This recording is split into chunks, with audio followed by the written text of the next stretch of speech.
అండి, ఈరోజు అయితే క్యారెట్ కర్రీ అయితే చేస్తున్నాను.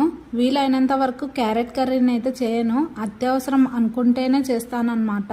అదేనండి, ఇంట్లో కూరగాయలు ఏమీ లేనప్పుడు మాత్రమే ఇది చేస్తాను. క్యారెట్ని ఎప్పుడు అన్నంలో యాడ్ చేసుకుంటూనే ఉంటాను, అంటే బగారా రైస్లో అలా ఏది రైస్ చేసినా క్యారెట్ని ఖచ్చితంగా యాడ్ చేస్తానన్నమాట. ఇలా కర్రీ రూపంలో అయితే ఎప్పుడు చేయనన్నమాట, కానీ నాకు మాత్రం క్యారెట్ కర్రీ అంటే చాలా ఇష్టం. ఇలా చపాతీలోకైనా అన్నంలోకైనా చాలా టేస్టీగా ఉంటుంది. ముందుగా బండి పెట్టేసుకొని ఆయిల్ వేసేసుకోవాలి. సలసలా కాగే నూనెలో జీలకర్ర, ఆవాలు, ఎండుమిర్చి వేసుకోవాలి. ఇప్పుడు ఆనియన్స్ కూడా వేసి అవి బాగా మగ్గాక అల్లం వేసి పచ్చివాసన పోయే వరకు ఉంచుకోవాలి. ఇప్పుడు క్యారెట్ని వేసి అందులోనే కొంచెం ఉప్పు, పసుపు వేసి బాగా మెత్తబడే వరకు వేగనివ్వాలి. ఇవి బాగా మెత్తబడ్డాక కారం వేసి 10 నిమిషాలు మగ్గిన తర్వాత ధనియాల పౌడర్, కొత్తిమీర వేసి కొంచెం మగ్గిన తర్వాత దించేసుకోవడమే. అవును, మీరు క్యారెట్ కర్రీని ఎలా వండుకుంటారో కామెంట్ చేయండి. ఉంటాను.